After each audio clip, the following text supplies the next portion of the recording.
अस्सलाम वालेकुम स्टूडेंट। अब जो टॉपिक हम स्टार्ट करेंगे that is reproduction and development in reptiles.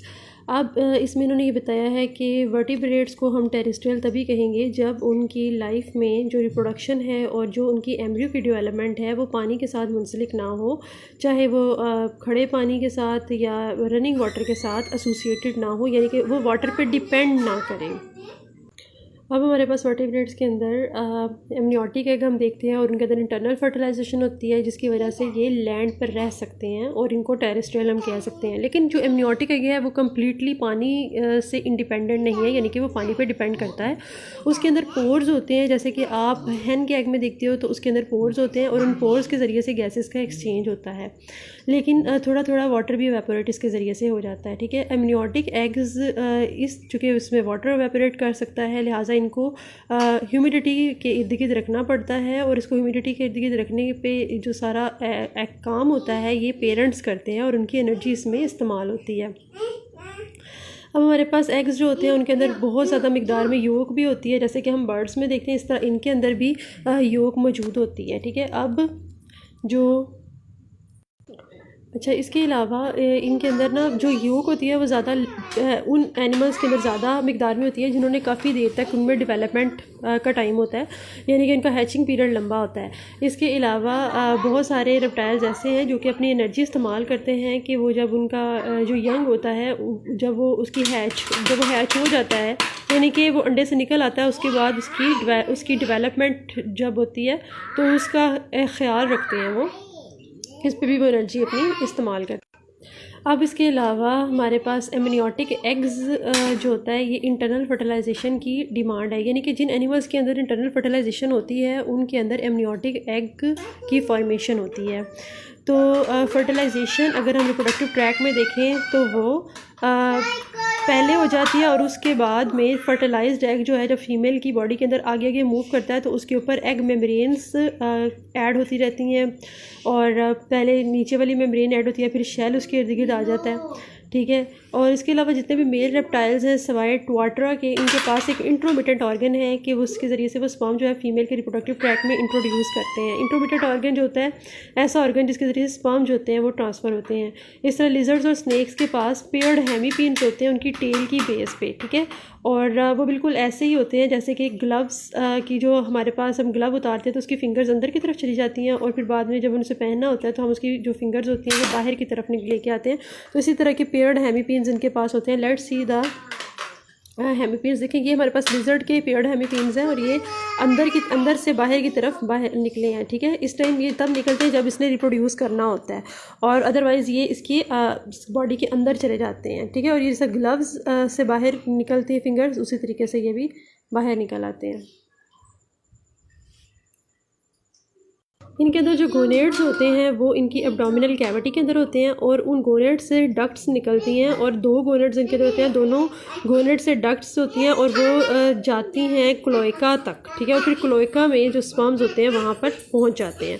उसके बाद जो कपुलेशन होती है, यानी कि इनके दरमियान में मेटिंग होती है, तो स्पर्म्स होते हैं वो फीमेल के अंदर चले जाते हैं और फीमेल की बॉडी में एक पोर्शन है जिसे हम सेमिनल रिसेप्टिकल कहते हैं फीमेल के रिप्रोडक्टिव ट्रैक में।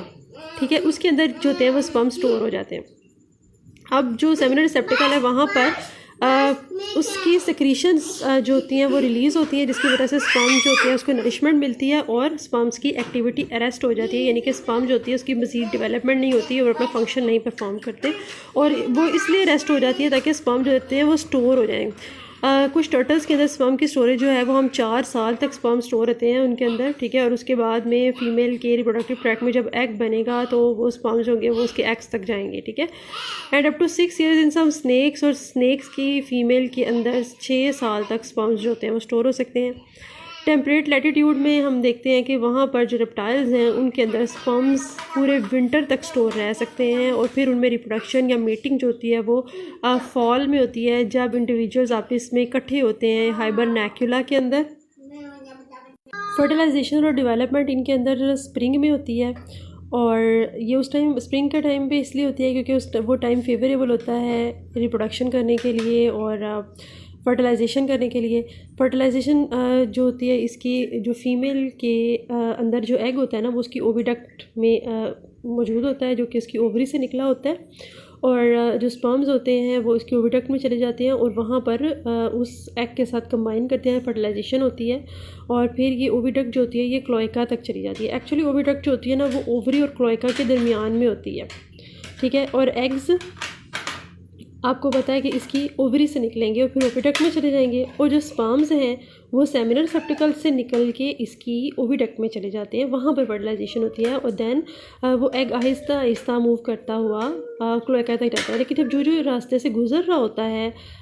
ओविडक्ट से गुजर के क्लोएका तक जब जा रहा होता है तो उस टाइम ओविडक्ट के अंदर से सेक्रीशंस रिलीज़ होती हैं और उन सेक्रीशंस में एल्ब्यूमिन भी रिलीज़ होती है, और जब पहले एल्ब्यूमिन रिलीज़ होती है उसके बाद में एग शेल रिलीज़ होता है, और जो उसका शेल होता है वो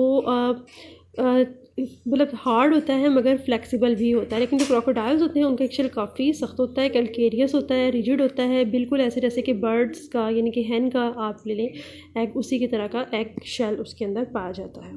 पार्थिनोजेनेसिस भी हम इनके अंदर कुछ देखते हैं स्पीशीज़ के अंदर, जैसे कि लिजर्ड की 6 फैमिलीज़ में पार्थिनोजेनेसिस नज़र आती है और एक स्पीशी ऐसी है स्नेक्स की जिसमें पार्थिनोजेनेसिस होती है। पार्थिनोजेनेसिस आपको पता है कि विदाउट स्पर्म्स जो है एग जो होता है वो डेवलप कर सकता है, इसको पार्थिनोजेनेसिस कहते हैं, ठीक है। इसलिए